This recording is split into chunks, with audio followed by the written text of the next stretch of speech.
Hi guys, Chris Martin with Mettle Strength and Conditioning. I'm here to help athletes warm up before they go into any kind of off-ice or off-ice training activity, whether it's to do an actual workout or whether it's just to get your body warm and get your brain kind of waking up and ready to move as you guys go into your stick handling drills. So the way we're going to start is we would go in with our jumping jacks, but we want to be diligent when we go into these, and we're not going to be lazy and do partial reps, but we're going to get full reps where our hands come all the way together at the top and then come all the way back together to meet my legs at the bottom. We're going to do 20, and it's follow along. So ready, set, go.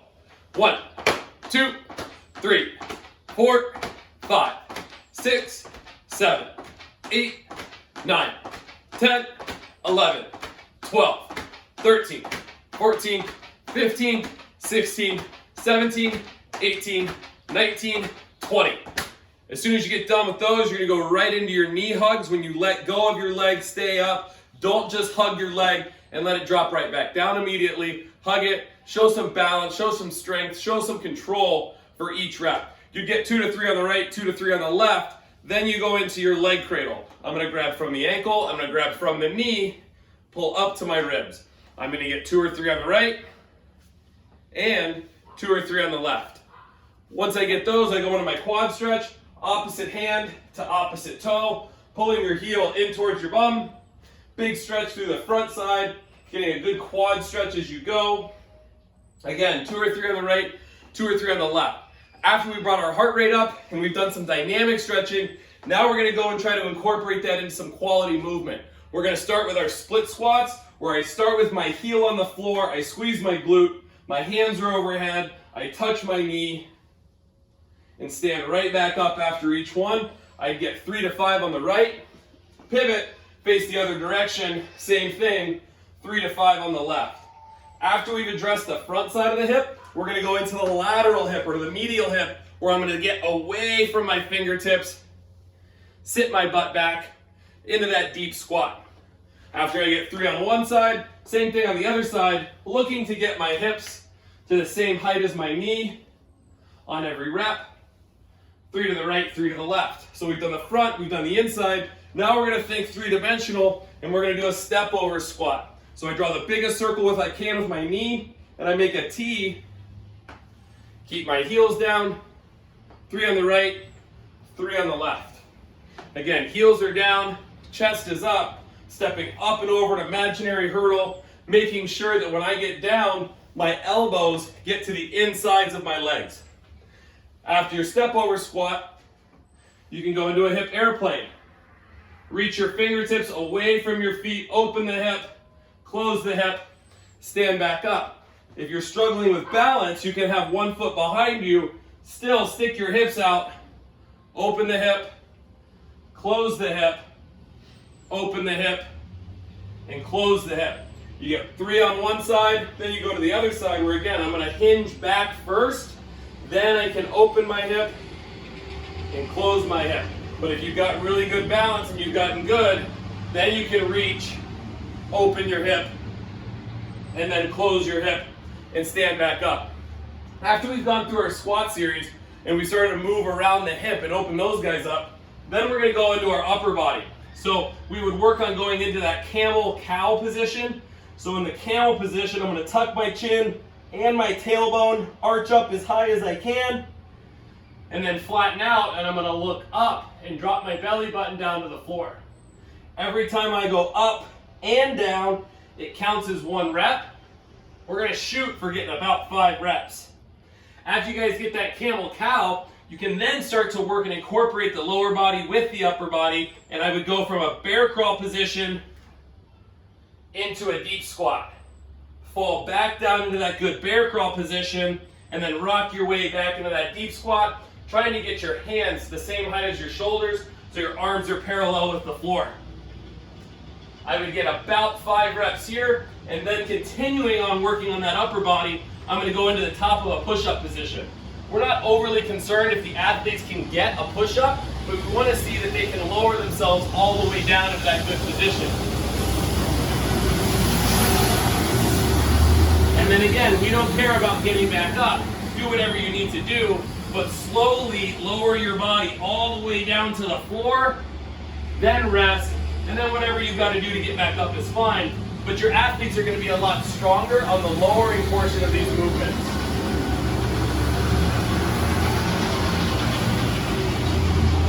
Good.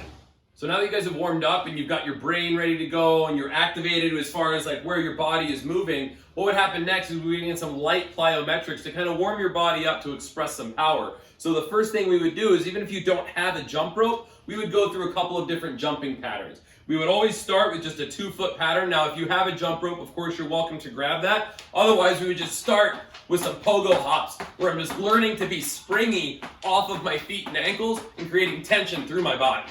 So I've got 20 pogo hops that are gonna go just right up the front. Then I would go forwards and backwards for 20 hops. After I get those 20 hops of going forwards and backwards, then I go into a side-to-side hop, again, where I'm gonna get 20 total. As soon as I get those 20 total reps, then I go into a scissor switch where I'm switching the foot that's forward. I'm only gonna count with one foot, and I'm gonna get 20 total.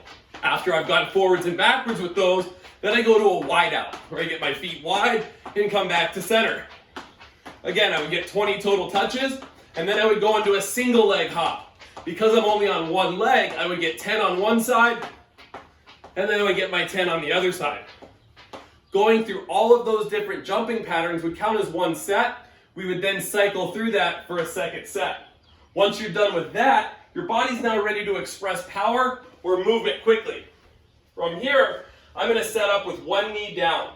We're gonna say that I'm facing 12 o'clock and my right leg is down. From there, my left foot is gonna push and I'm gonna jump out and be facing 3 o'clock. That would count as one rep. Right leg is down, left foot is forward. I'm facing 12, but I'm gonna push and land at 3 o'clock. I've done 2, we would do somewhere between 3 and 5. Switch over to the other side. Same thing, jump out, stick that landing clean. A lot of force, a lot of pressure, and then stick that landing with control. Get 3 to 5 on the right, 3 to 5 on the left. Your next exercise is going to be great for core strengthening and for opening up the hips. It's called a groiner. I'm going to start with my foot all the way up so that my shin matches my forearm, and then I would switch all the way to the other side, keeping that back leg long and straight. Switch side to side until you get 5 reps on the right, 5 reps on the left. The last drill is going to be a bear crawl to a tabletop, or we call them break dancers. It's a great drill for getting your abs to work in a rotational pattern. Just like when you shoot, it's also good for your hips and your shoulders. So I'm going to set up in a bear crawl position, spin my feet under my body, pop my hips all the way up, back into a bear crawl, other direction, pop my hips all the way up. Those 3 movements count as one set. I would cycle through that for 3 sets. Now your body's ready to go, your brain's activated, your heart rate's up, and you're ready to move for your training session. Hi everyone, Coach Nick here with Great Park Ice. Just going to do a quick recap over the virtual training session that we had this morning. So the first thing we're going to do is we're going to do some stick handling, just in front of our body. The weight transfer there, nice and tight, kind of keep between the legs.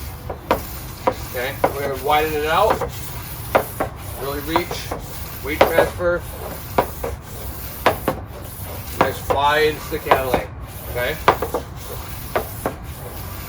Next, we're going to switch it up. We're going to stick handle the side of our body. Same thing, short ones at first.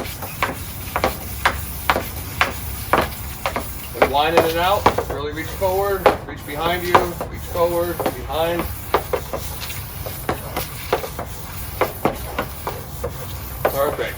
Now we're going to switch it up a little bit. We're going to go one wide stick handle, short stick handle, wide stick handle.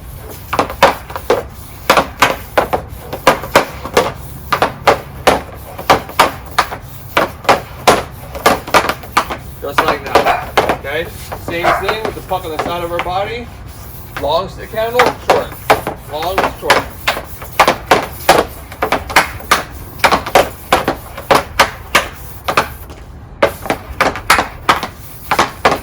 Perfect. Now we're going to do like an L-shaped stick handle here. So a puck at the side of my body, forward, across my body. Side, cross. like so. Okay. Next, we're gonna grab a couple of pucks. Make a figure 8 pattern here. With the pucks are nice and tight together here. Stick handle to them.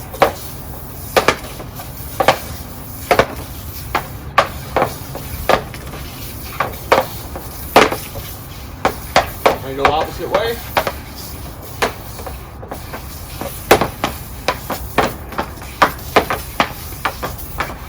Now we're going to widen the pucks out and do that same figure 8 pattern through them.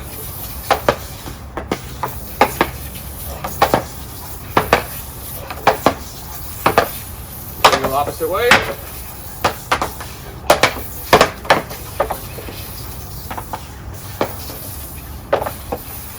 Just like so. Now we're going to do a couple of moves here. First move we're going to do is a front deke. The puck's going to be on the forehand side of your body. You're going to push it out, catch it on your backhand, and then quickly pull it across your body to escape the defender. Okay? So we're here.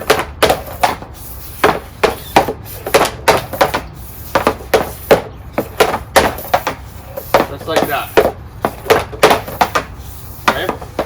Last one is going to be a toe drag move.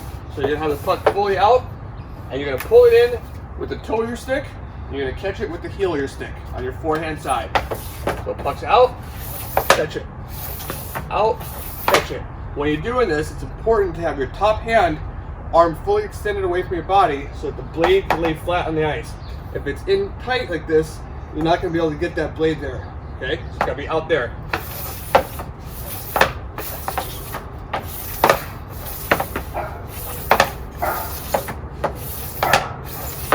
Just like so. Okay? Then you can mix it up and you can kind of combine the two. So you have a front deke, pull in move, front deke, pull in. Try to get creative with it. And last thing that we did today that was fun was end it with a little challenge to ourselves. Get a ball. We're going to bounce the ball on top of our stick as many times as you can. I could do this forever. Thank you guys for watching, and we'll see you next time.